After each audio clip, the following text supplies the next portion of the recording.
Here we go. My name is Leah Lodato, and today's interview for Fit Pet Boston Talks features Meredith Storrs, owner of Off Leash Excursions, which is a dog training and day program. Meredith and I chatted about the changes happening in her business and also spent some time talking about her two dogs, Ransom and Santos. Meredith also teaches a puppy class at Falco Canine Boston and spends time training her own dogs at that facility. I love music and try to feature local musicians on this podcast. You're listening to Hold Your Maker by the Andrea Gillis Band, featured on the 2018 album release, Ladies Love Thunder. Stick around to hear the track in its entirety at the end of our interview. My life is burning out, but I don't feel it. Ears are ringing out, sounds deceiving. Okay, we're rolling. Hi again, Meredith. Hi, how are you? Good, how are you? I'm doing well. Round two. Round two. I know, round two. I had a huge faux pas that I still haven't been able to figure out with our first little episode there, but thank you again for sitting down with me. I appreciate it. Yeah. Thanks for having me. Of course. All right, let's talk business. What's going on with your business? Off Leash Excursions. Tell me about it. So Off Leash Excursions is going through a bit of a transition right now. I am currently building out some space actually in Cohasset. It was formerly a vet's office. And it was just such a good opportunity. I didn't want to pass it up. So yeah, I'm kind of relocating out of the city and down to the South Shore, which is a big jump, but that's where I'm from, and that's where hope to be moving in a couple years. So I'm excited. It's new. It's different. I've had to hire some employees, which I never thought I would be doing. It's only been me for 5 years. But we're going to be doing some like day training, still be doing the hikes, and boarding, and hopefully grooming as well in that new space. So I'm excited. Now, for outdoor space in that location, what are you guys working with? So I'm not entirely sure of the square footage, but we've fenced in, I want to say maybe 1,000 square feet. So it's nice, somewhere for them to like kind of stretch their legs and go to the bathroom. And then it's also kind of just a hop, skip, and a jump from downtown Cohasset Village, which is super nice and walkable. So I've been definitely taking advantage of that. There's some socialization and all that stuff. Yeah, that's important. So as far as the training goes, are you going to be taking the clients that you currently have and kind of moving them down there, or shifting things around a little bit as far as that stuff's concerned? Definitely. So I took a handful of my training clients, and then I've been kind of building the business down there, which has been fun. I haven't really had to like market in so long and work on your business. Yeah, like get new clients and update the website. So it's been, dipping my toe back into that water has been fun. But yeah, no, it's fun.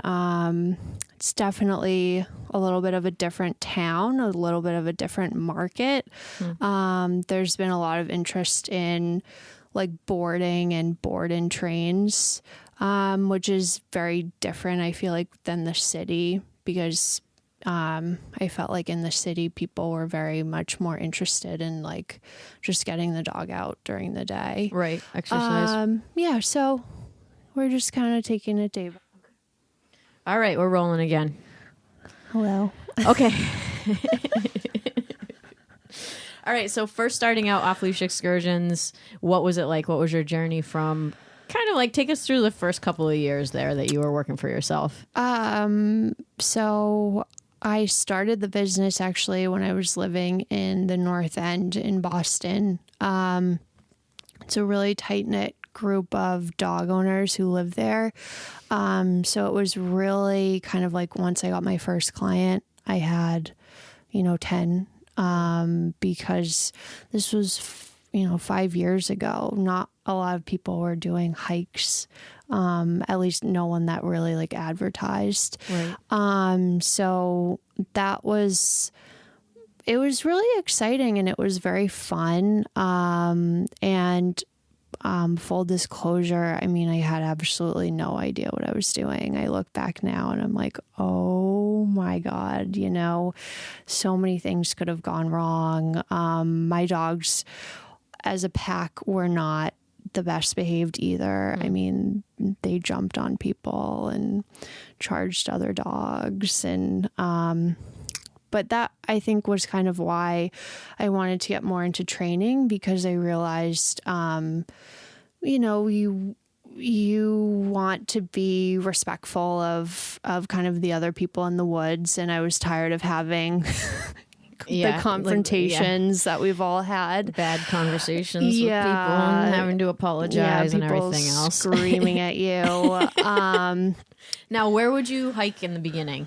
So in the beginning, I would go to the fells. I would go to, there's a beach in Winthrop I remember taking the dogs to.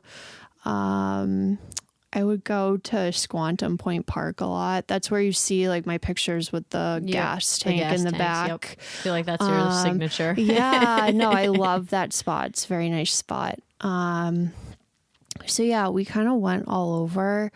And yeah, I mean, we had a lot of fun. It was definitely kind of just like a crash course in like starting your own business. I was like running around with all these dogs in this little car, and I had no insurance.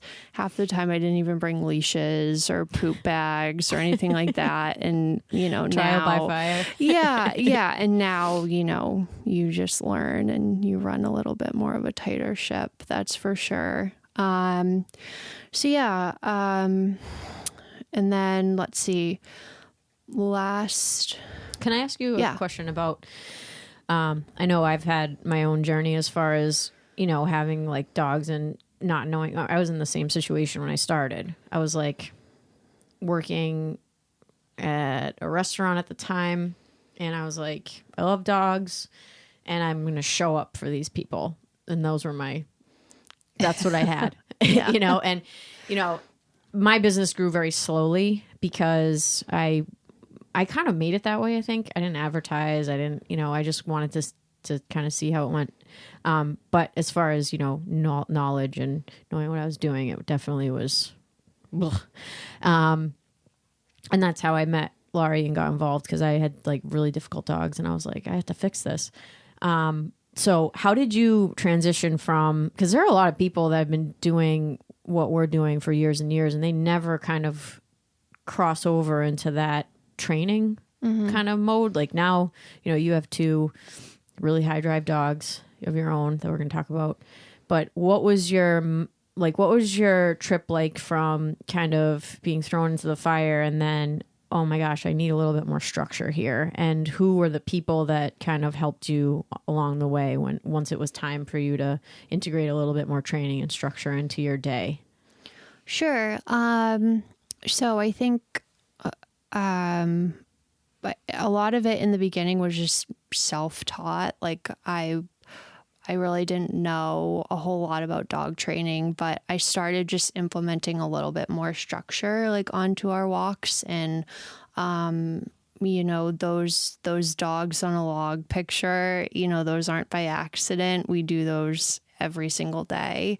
And it was just a lot of like recall with long leashes and treats and, pulling over, when we saw another dog, just little things like that. And then I really enjoyed it. I liked kind of that mental stimulation, and I think that it was better for the dogs as well. Because the whole point, right, of exercising the dogs and getting them out of the city is that they return, better than when we pick them up. And if they're picking up all these bad habits and it's just like a big free-for-all for 3 hours, you might as well send them to daycare, right? What a great point. Yeah. So I started working with Michaela a little bit, and then kind of my real formal training came from Tyler. And I love to tell people I was like his first shadower. This was back before he like had his facility, and now he has all these people working for him. And I'm like, remember when it was just me and you, like at the pooped pooch, like driving around. But yeah, I'm very lucky that he has like just shared so much with me and watched me, let me like kind of watch him and shadow him. And I've learned a tremendous amount, I think, just from Tyler and Michaela and Luke, who's also another trainer at Falco Canine, who I don't know if you've met him yet. I haven't met Luke. No, I haven't. And just wanted to make that connection between the two of us. I met you at Falco Canine through... which is Tyler's facility in Boston. We started to bring our dog Buddha for bite work and met your fiance and Ransom, your dog, and Tyler. So that's kind of how we all fall under that umbrella. But I definitely have learned a lot just from being there. So I can only imagine, actually taking instruction would be tremendously beneficial to anybody that wanted to learn more about working dogs and the type of thing that he does over there. So that's really, really cool. And you're still there now? Yes. And you run the puppy class on Saturdays? Yes. Cool. I teach tell us about that puppy program at Falco Canine, which is really, it's been very fun. It's a very different program, I think, than most puppy classes. We take a lot of the same kind of ideas about training that we do from the working dog, puppies. So it's a lot of the same stuff, confidence building, environmental stability, a lot of shaping, engagement. It's not just like sit, sit, sit. He's not sitting. He's not sitting. Sit with the hand that raises up over sit. Yeah. So it's definitely it's really been kind of my first exposure, kind of getting in front of people, and some days it feels more like I'm a crisis counselor than a trainer, because for a lot of these people, they've never had a dog before, and I make it pretty clear, like if I'm worried, if I'm genuinely concerned, like about your puppy, I will pull you aside. Is that because you're seeing aggression or? So, yeah. So and it's only happened maybe once or twice, when you see aggression at a very young age, like 8 or 9, 10, 12 weeks, then that's telling me that there's probably something genetic going on and we should probably address it now rather than later. But it doesn't happen very often. We get mostly doodles and labs that come through the door, but it's very much just kind of calming people down and being like, it's okay, like we're gonna get through this, and just really trying to bring as much joy into the training as I can, and making it fun for the both of them, because that's really what it should be at that age, right? It's just fun. It shouldn't be tedious.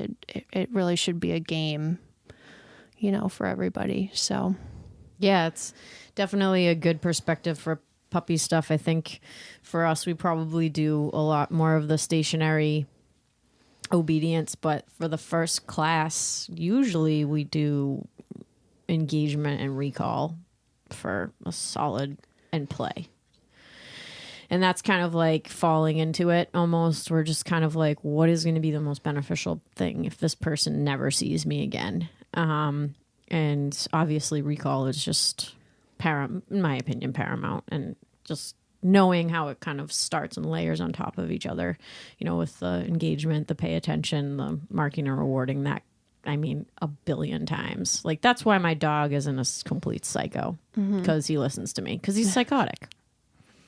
But even if he's in, like, you know, full on hackle mode, he listens to me, because that's what we did when he was a puppy, like, constantly. Yeah. It was just, I mean, it was, if you had seen the way that we raised him, you'd be like, wow, you guys are just crazy. But at the same time, that's why I have the dog that I have. And, you know, I do think that there's a lot to be said for that, and play, you know, like you said, you have to have fun. And I think that that's something that, I mean, I know when I first started working with dogs, I didn't know how to play with a dog. I remember Laurie being like, what are you doing? And I'm like, I've never done this before. You know, like, I remember her being like, you need to loosen up. You're so stiff. And I'm like, I don't know what I'm doing. You know, so I think teaching people just how to be around a dog doesn't come naturally. Yeah, and that's, I think, probably one of the things I like best is having the puppies do like the A-frame and go. Can you just describe the A-frame? Sure. Obviously, the A-frame, podcast, we can't see it. Yeah, is essentially like two pieces of wood.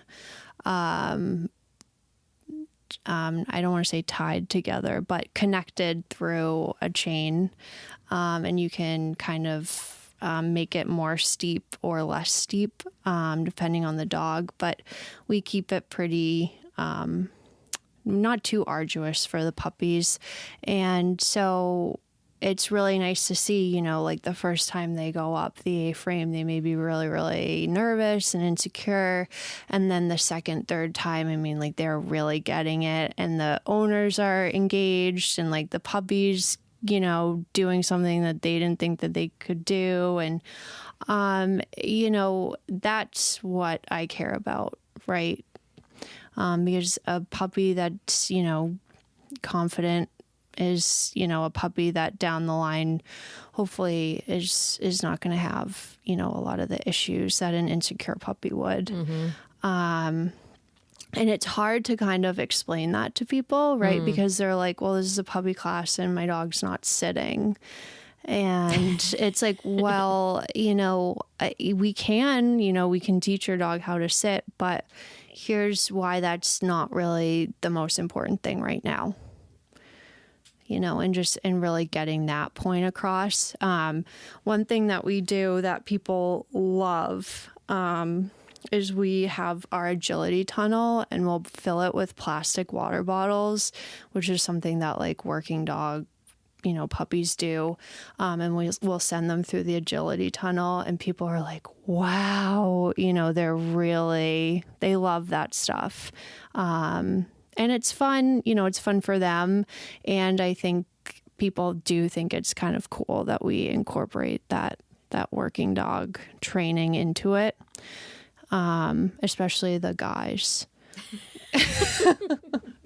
I'm like, I can tell I'm like losing them. And then I'm like, and we'll bring out this tunnel, which is like, this is how we train, you know, detection dogs. Police dogs. Yeah. And they're eyes like, light up and the testosterone really starts to flow. Totally.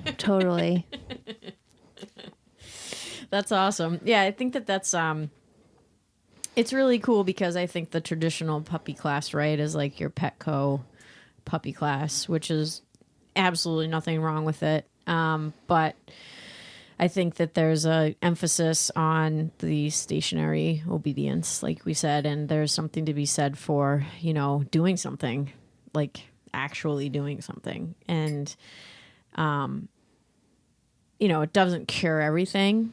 But I think not cure, but it's not going to prevent. If your dog has something going on, like you said, if there's something genetically going on, or, you know, the nature of, like my dog, Ruben, he's reactive. Well, what am I going to do? You know what I mean? Is he confident? Yes, he is.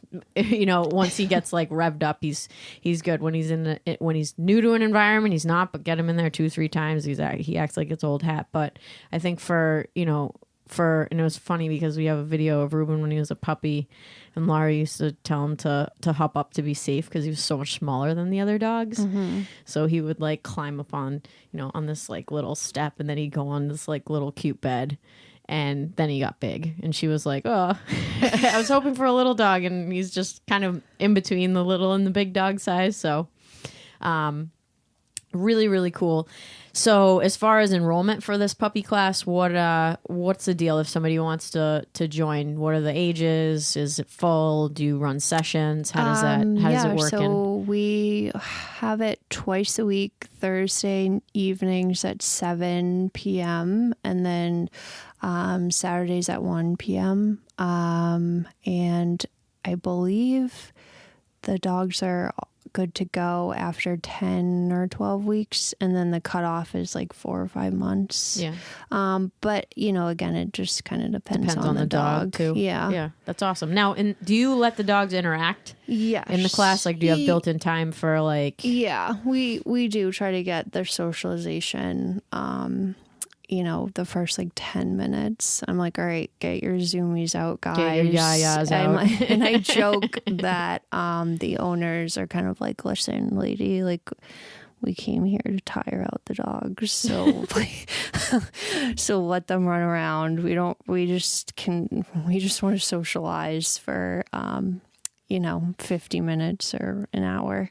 But yeah, I mean, it really does depend on the group. It's really kind of, whatever the mood of the room is. I mean, there's some nights where I can, like, none of the puppies are listening. They're right. just like kind of whatever. And, that's when we'll do more socialization. It kind of is what it is. Yep. I tell, the handlers too. I mean, think of the most like ADD, 5th grade boy, and like that is your puppy. Like, good luck. So yeah, it's really just about a lot of patience and consistency, as I'm sure you're well aware. But yeah, and I think we discussed this before, but I'm seeing a lot of new dog owners. I mean, pretty much everybody that comes to us has never owned a dog before, aside from a childhood dog or something like that. So that's definitely a trend, I think, if our little market research can reflect. Definitely a lot of brand new dog owners. So there's there's like an obsession to not screw up. And, that's also another element of it is there's a lot of, I find that some owners are just so tense because they don't want to mess up.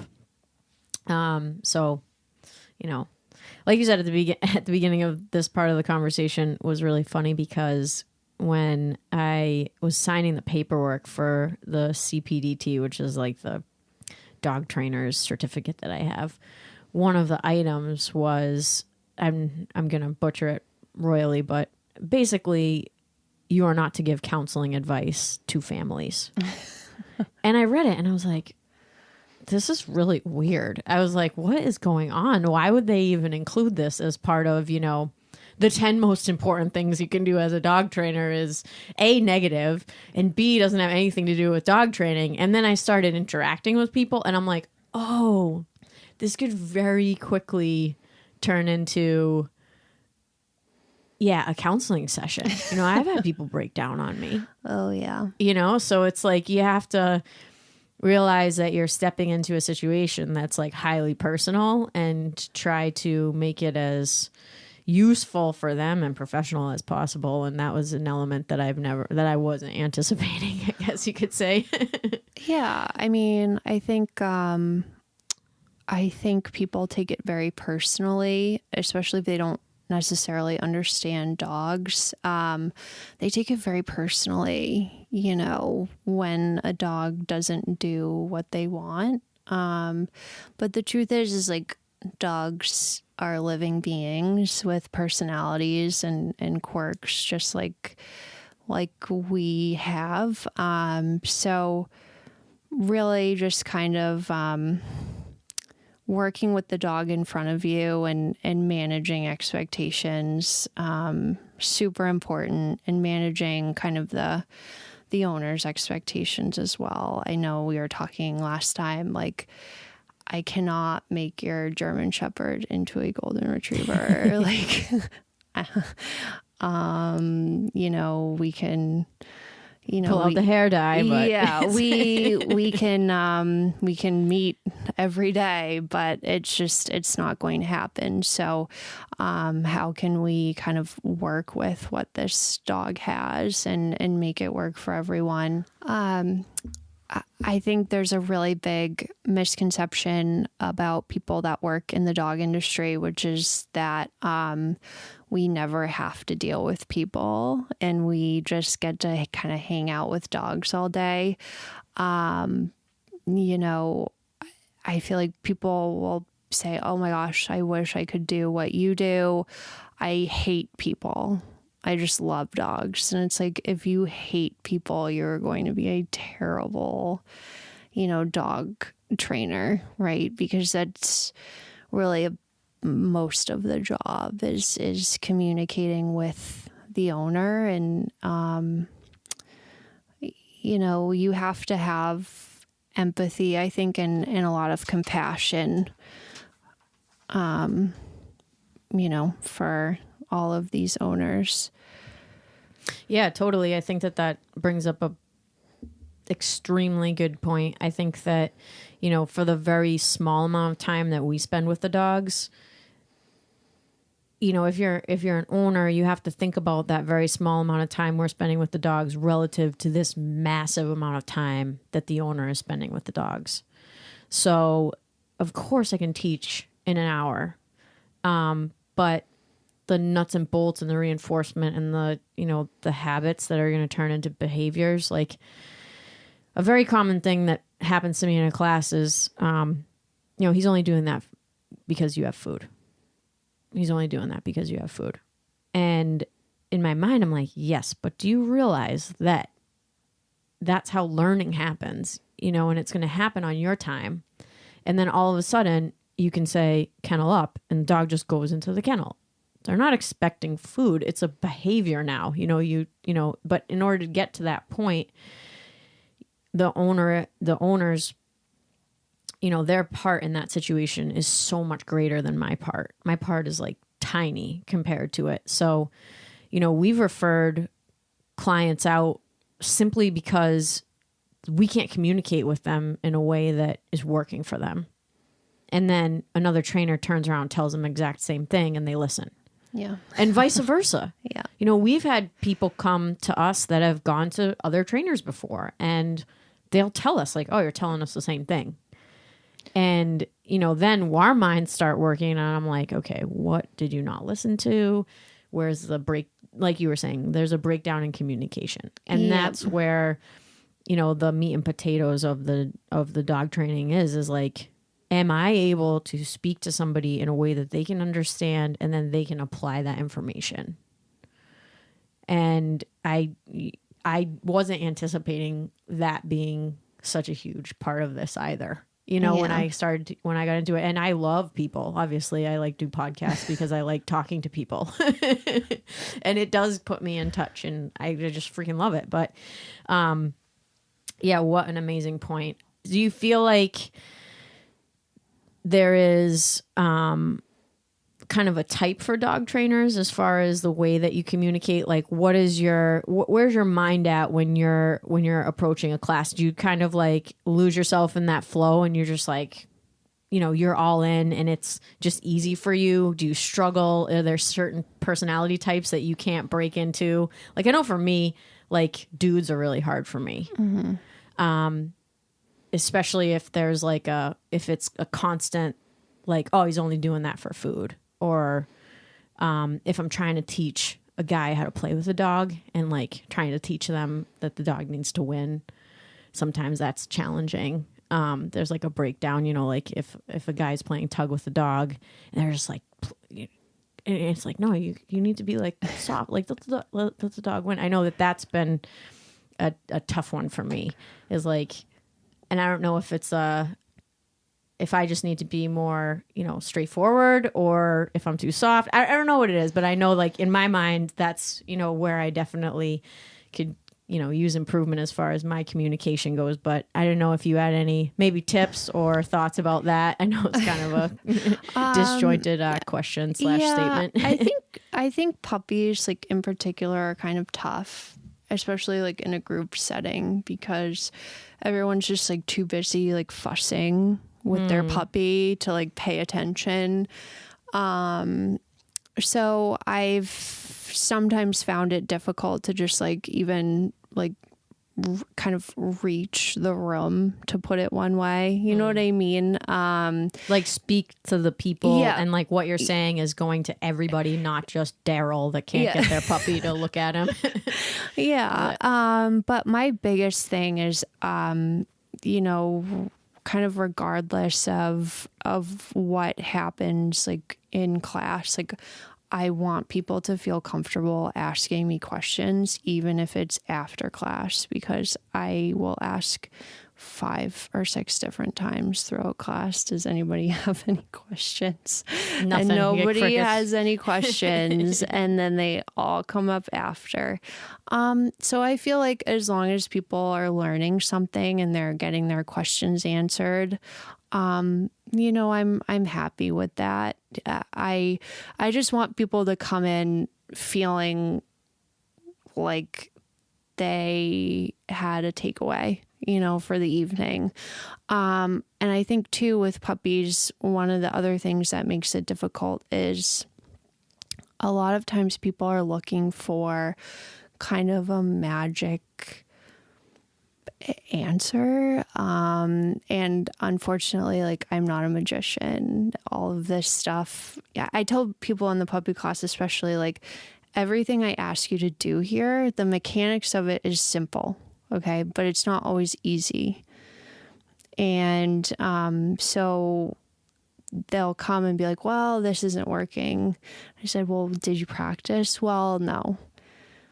And it's like, I don't have, a magic, anything for you. I can't even tell you. I find it, especially with a little bit of an older dog, for example, like, let's say a dog's jumping at the door, leash on the dog when people come to the house. Yeah, well, realistically, we're not going to do it. So what else you got? Yeah. And I'm like, that's it. Yeah. That's all I got. That's literally all I got. If you keep the dog inside the crate, okay, now we're working with even more restriction. Okay, if that's easier for you, sure. But yeah, I've literally had people like, yeah, we're just not gonna do that. That's not a realistic thing to let your dog walk around the house with a leash on. And like, our dogs grew up with a leash on them all the time until they were like 1 year old. Yeah. And I promise, it just becomes normal. It's like wearing a belt. Like, the first time you put it on, it probably felt really freaking weird. And then you got used to it, and it was not a big deal. And now you can wear pants with no belt or a belt, and it's fine, And I feel like the same thing is true and that's like one teeny tiny example with a leash on the dog. But there you go, free training advice. But it's, I find that happens a lot. It's like you said, the mechanics are very simple. You clip the leash on the dog's collar, and then they drag the leash around so you can step on it and they don't jump on your guests. But for some people, that's just like completely unfathomable. Yeah. Yeah. And I'm like, well, I'm telling you to do this for a reason. I'm not being mean or a jerk. I'm telling you to do this because it works. So you should do it. But I really like one of the things to kind of circle back. I love the confidence building stuff because it is instant results, right? So like, if like, even when we went to Falco and I had Ruben, and he's like nervous in a new situation for sure. But and he had trouble going up the A-frame, and then in two or three repetitions, he's jumping over it, and that's like instant gratification for an owner, right? So like, their dog could not do something, and then like 5 to 10 minutes later, they're like doing it with ease. Yeah. And that's, weaving that stuff into the more difficult things, I think, is a pretty pretty genius. So, so if people want to sign up or drop into that class, is it like advertised? Yes. Or? So it's on Falco's website, which is falcocanineboston.org. You can get all the deets. Is it .org? It is .org. No kidding. That Tyler is a sneaky bastard. I know. All right, that's all I'm going to say about that. All right, awesome. Let's talk about your dogs, because they're such an important part, I think, of any dog trainer. I think their dogs are probably the most important thing. You can fight me about that, but I want to talk about your dogs. They're really cool. So who do you got? What are they up to? So we have 2 dogs currently. We have Ransom, who is a 2-year-old German Shepherd. And then we have Santo, who just turned 1. He is a Belgian Malinois. 2 crazy high drive dogs. Ransom more so than Santo. Ransom is kind of how I have learned about high drive dogs in working with him and Tyler. Tyler really took Ransom like under his wing. John goes to the group classes at Falco Canine with Ransom like religiously every Saturday morning, and then Ransom does bite work there. He is a very high drive dog. So can you talk a little bit about working dogs and drive and things of that nature? Because a lot of people that listen either don't have a dog and they just like me and and find it interesting to listen to people yammer on about dogs, or they do have a dog or multiple dogs, but the breed is not what you are living with and talking about. So you have 2, a Shepherd and a Malinois, and that's like the powerhouse breeds, and you have 2 of them. So can you just speak a little bit to working dogs and kind of how they're different than your regular house pet? That whole topic in a nutshell. I know it's a big one, but just in a nutshell. So I think probably the most basic definition of a working dog is a dog that has kind of the genetic potential to perform a job. Whether that be, bite work or nose work. They kind of, to put it one way, like have an engine under the hood. And I was actually thinking about this. I also kind of compare it to people that enter med school, right? So there are some people that have like the certain drive to get into medical school, right? And then maybe for whatever reason, various like stressors, or they decide that they can't do it anymore. They drop out and it's just not for them. And I'm not an expert on working dogs. I've just seen a lot of them at Falco Canine. But kind of to me, what differentiates a good working dog from an excellent working dog is the ability to perform under an immense amount of stress. So that's why when you come and see Lacey, the my Belgian, God, the dog's nuts. the Holy Belgian Hannah. Malinois, we're constantly testing her, environmental stress limits by, sending her up the fire escape or having her, jump into somebody's car to bite. You want a dog that's able to perform a job regardless of kind of everything that's going on around them. That's why police dogs have to be, cool, calm, collected under gunfire. And that Right. doesn't happen like by accident. That's a very like thoughtful training process where you kind of go about desensitizing them and like building their confidence. Well, it's a thoughtful genetic selection too. Yes. You know, and I think that that's something that as softies, like, people don't want to hear. You know, it's like these dogs were genetically selected to do a certain thing, and the dogs that weren't become house pets. Yep. Or they, you know, and there's nothing wrong with it. And it's something that it's the reality of the situation, and it allows us to have these dogs that have these amazing, incredible abilities. Doesn't mean that they necessarily be good to live with. Yes. Yep. Ransom, for example, is not a dog that could be kind of clicker trained into obedience, and it just is what it is. Yep. And I will, you know, at this point, I'm like, I won't even argue with anybody over it. There are just certain dogs that, you know, they are genetically a certain way, and to try to make them another way is kind of going against nature. Right. And, you know, if we are to forget kind of the history of dogs, and forget kind of how we were able to evolve with dogs, you know, they worked for us. They performed jobs for us. They hunted for us. They guarded livestock. They guarded villages. You know, some bully breeds fought against other dogs to kill them. That's not me being mean. That's history. So to kind of disregard that is not right, and it's doing a big disservice to a lot of dogs.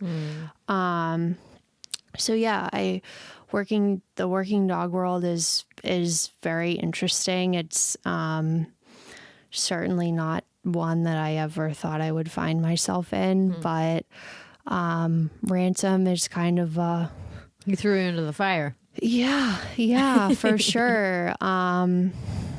And he was actually supposed to be kind of like my demo dog, which is very amusing because if you were to ask most people, they would say he should be working on a police force somewhere. So yes, I was kind of really blindsided by kind of what he is, like, very early on. You know, the first few days we had him, he was out in our front yard growling at people. And I didn't know, I mean, admittedly, I've made mistakes with my own dogs. And I just thought, oh, you know, I guess he'll grow out of it. And then Tyler was just kind of like, listen, this is what you've got. So let's work with it, and let's harness this drive and this energy into something where he has an outlet for it.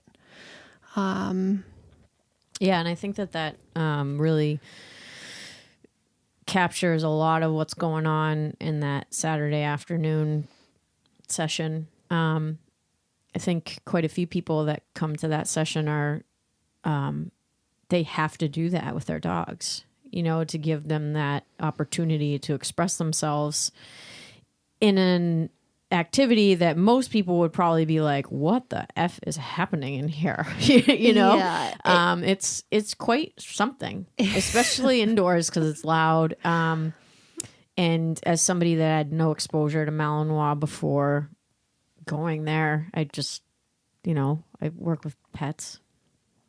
It was interesting to see, you know, fairly normal looking people that have these like insane dogs, and they're like, I don't know what happened, but he's here now, so now we're here, and I have to have a muzzle on all the time if I'm not here. And it's like, all right, yeah, this is good for freaking you. Exactly. You know, you're doing whatever it takes to make this dog's life, you know, enjoyable, and so that you can feel as though you're doing everything you can do to fulfill the dog. And it's really tough because German Shepherd, I mean, when I was growing up, there are people that just had them as pets, and they're, the American Shepherd is more, I don't want to use the word docile, but nothing else is coming to mind at the moment. The on-off switch that we were talking about before just seemed to be a little bit easier to hit.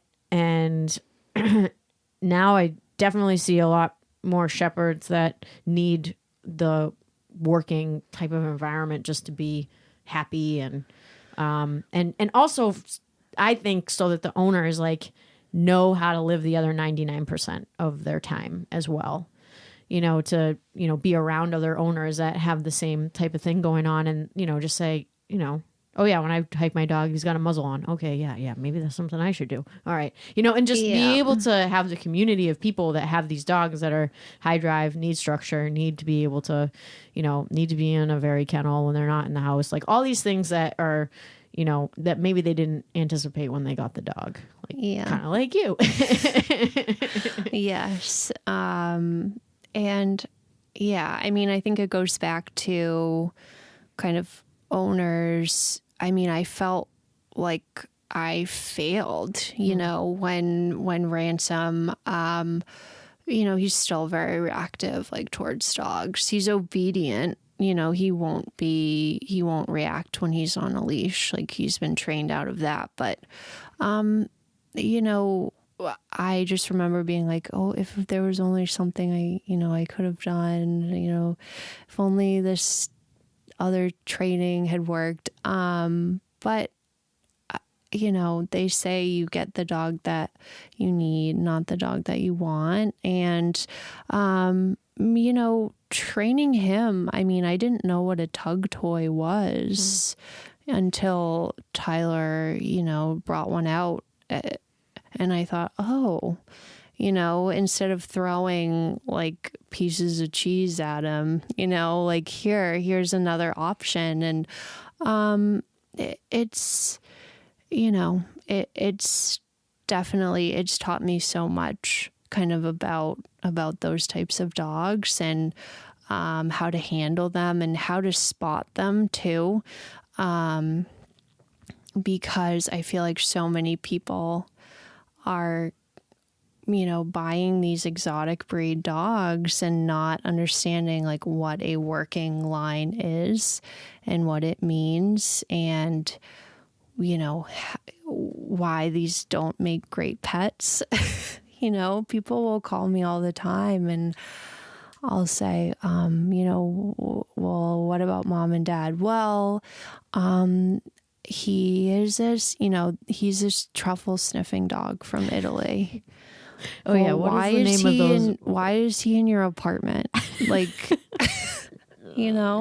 Come home, there's no carpet. Well, and the part that kills me too is I can't tell the difference between a Lagotto and a Doodle. Yeah. They look exactly the same. They got the Lagottos have a really tight coat. We took care of one once, and I think because of the breeding, and the owner had gone to get the dog, flew and everything, he used to roll in anything, poop, leaves, urine, genetics. But it's not like he's a lab. You can throw him in the tub and just, shampoo him down. He has this coat that needs to be groomed, properly. So that's a whole other issue with that breed, I think, that it is unforeseen. It's okay, I have this dog, I need to do stuff with it, but then when it does something unsavory and gets dirty, how is a normal person supposed to groom the dog if that happens? Yeah, I don't know how people keep their dogs so clean, the Doodles, and especially the cream colored ones, any type of cream colored dog. I'm oh. Luckily ours, the dirt just kind of blends in. Yeah, because the Ransom is sable. Yes, sable. Yeah, he's dark, really pretty. He's pretty boy. Beautiful. Santos is so handsome too. Yeah. So tell us a little bit about him. So Santo is one of a few kind of, we call them Falco orphans or rejects, however you want to put it. But essentially dogs that didn't make the working dog cut. So kind of going back to what we were talking about earlier, Santos' father is a dog named Hades, and as the name would suggest, this dog is like a monster. Fire. His head is like enormous. He's a very big Malinois. And for whatever reason, like even though Santo has the, all the right genetics, we call him like our house cat. He really just kind of lies around, and he'll get up for the tug toy, but take it or leave it. Yeah. Kind of just likes to bop around, and so he's been fun to train. He's very food motivated, and he doesn't have any of the kind of dog reactivity issues that Ransom has. So you can take him. I can take him hiking. I can take him, and we just kind of hang out and bop around. But John was really not happy when I told Tyler I would watch him for one night because, if it's decided that a dog's not going to make a cut, the breeder doesn't necessarily like want the dog back. And now you have to sell it as a pet. And Santo was already like 6 months old. Yeah. So I just said, you know what, like I'll just watch him for a night, like get him out of the kennel if he's not going to be a working dog. And then like 3 weeks later, John's like, I guess we're keeping this dog. So, but yeah, no, he brings a nice balance, I feel like, to our house. He definitely balances Ransom's high energy out, and they've become pals. I mean, they lay together, and it's really sweet. Ransom needed a buddy, so if Ransom was loose in your house and someone broke in, they'd be in trouble. Yeah. It actually, I hope John doesn't mind me telling this story. So if he does, I'll take it away. Yeah. So we are. I joke and call us like recluses. Like we don't really leave the house. We're such homebodies. But John went fishing one night over the summer, and he got back really late, maybe like midnight. And I was home alone with Ransom, and Ransom, up until like the last second, until he realized that it was John, I mean, he was like gonna go for it. Yeah. And I was like, good boy. Good boy.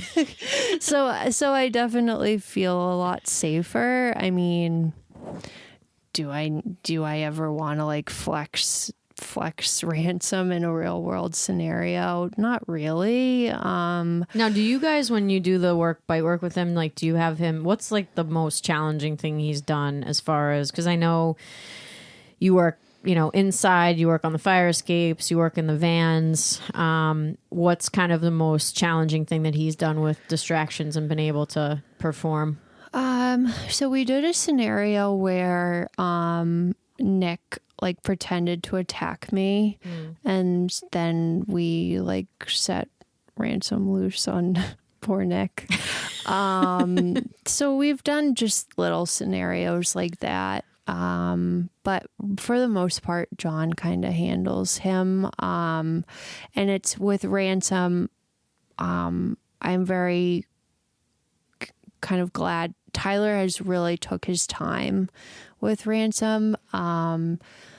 Also, a little fun fact, he said that Ransom is the hardest he's ever been bit. Really? Which I was like, oh, because, cow. He's always going to like these different seminars and stuff. Yeah. So like, my dog bites. Yeah. So it's really been about kind of the progression. He's been on the suit, and then with bite work, you want the dog to bite and hold on in one spot. You don't want them to kind of like bite and then let go and then bite again. You really want them to hold on and bite with their kind of whole mouth, not just the front teeth. Yeah. The front teeth. That just is we call it like an insecure bite. So it's really been working that. And then I know Tyler's been bringing out the whip recently. He's been like getting Ransom all fired up. Ransom gets mad when he brings that whip out and starts whipping at his feet. Now, would you guys consider doing any sport stuff with him, or are you just working more on the personal protection side to give him some self-expression? Or, I mean, I don't know, because that is a difference between, we bring our dog Buddha. His lines are all sport. And I think the way that Laurie had originally trained her previous dogs were to, do Schutzen and IPO, and it's just totally different. It's totally, I mean, it's like the dog, it's more of like accuracy and cleanness and having like that clean dog. And Tyler, like I remember we brought Boo, and like the second or third time, I can't remember, but he was grabbing onto Tyler, and Laurie started to be like, oh no, he's like, and Tyler's like, no, it's good. But with sport, like you would never allow it, but it's all, it's different, I guess. And I'm wondering if that's something that you would ever consider doing with him, or. Not really with Ransom, I don't think. I'm fine with, doing kind of the best way I can describe the difference between what Tyler does versus Schutzen or whatever is Tyler's just much more real life. Yeah, all he cares about is biting and where the dog bites, and it's not like having the cleanness is like you can say out 9 times. Like that's, I remember like the first time we went, like Laurie's like, he said out like 3 times. I'm like, they don't care here. Whereas like with that, the sport, it's like you say out, dog outs and sits. Yeah. And like Tyler's more worried about the dog being brave and being able to, it's very, very different. I don't think with Ransom, maybe at some point, John would want to do PSA with him, but that's a whole nother world. I don't really think we're cut out for. But with Santo, I really would like to get him more involved in scent work. That was always where my interest was. I brought Ransom when he was a puppy. And it just turned out that bite work was really kind of like his niche. Oh, for Ransom, yeah, but not for Santos. So Santo definitely has the nose out of the two. And I think he also has more of that patience. Scent work is different because you have to have a dog with drive, but they also have to understand kind of like the long game. And whereas with bite work, it's a little bit more of kind of that, like not instant gratification, but the reward comes much like sooner. And then with scent work too, you have to understand like wind patterns and, all these other kind of like very different technical like sailing versus water skiing. Yeah, kind of. Yeah, that's a really good way to put it. I've always been really interested in like pursuing cadaver or something like that with Santo. Also, from what I understand, there's a very big business in private drug sniffing dogs. Yeah, tell us a little bit about that. We exposed that last time, and I was like, what? Yeah, so I really had no idea about any of this, but there's a very big business in kind of private scent dogs that are trained to do different things. Because there are so many people that want to be, kind of like these big shot police handlers or FBI handlers, search and rescue dogs. There's really a lot more kind of handlers than positions. So they've kind of started coming up with different industries where you can, put your dog to work in a private business. So like, I know the last time we talked, one of them was bed bugs. So that's a pretty well-known one. But also there is a very big demand for private drug sniffing dogs. So for instance, like a parent who wants to know if their child, has drugs in the house, or boarding schools. It's another big one. Colleges probably too. Yeah. That's so I guess, the sky's the limit with what you can do with these guys. So I don't know, that's always been kind of like where my interest was, just because I've always been so fascinated. And if anybody else is interested in scent work, but particularly cadaver, there's a really great book by Kat Warren called What the Dog Knows. Very good book. If anybody wants to read that one, but yeah, so I don't know, we'll see. But yeah, it's just a lot of fun. And just what these dogs do is really, really incredible. So I'm happy to like be a part of it and be exposed to it and learning from somebody like Tyler who really knows his stuff. So yeah. Yeah, I want to have Tyler on the podcast. He asked me about it. I'm like, you're kind of a big deal, so just give me some time, please. Yeah. Like just he would definitely quiet do down. it. He would definitely do it. He loves to talk. He does, yes. Which is nice.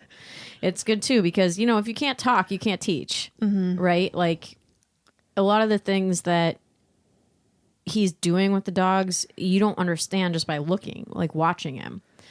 When he's working a dog, and decoy work is really just a whole other topic, but being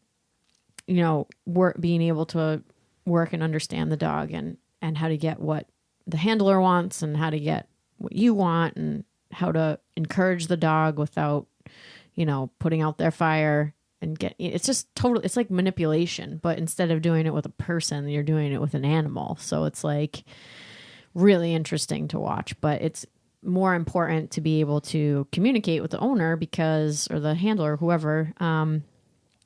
So it's cool to see like him opening the door, because I feel like a lot of, and I don't know if you feel this way too, but we're both kind of relatively new to the industry, and if you talk to older people that have been around for a long time, there's been like a very tight-lipped culture to dog training and working dogs, and it's just great to see like people doing their thing and inviting others. And when we're at bite work, like there's a lot of people kind of coming and going, and a lot of different dogs, a lot of different reasons why they're there. A police officer shows up, a breeder shows up, or like puppies show up. I'm like, what the heck is going on in here? But that culture is cool, because I think back in the day, it just was a lot different, like you had information and you were like keeping it kind of close to your chest. And now I think everybody's realizing like there's enough dogs to go around. Yeah. Like what was the number you gave me last time about the registered dogs? About 1 million registered dogs. In mass?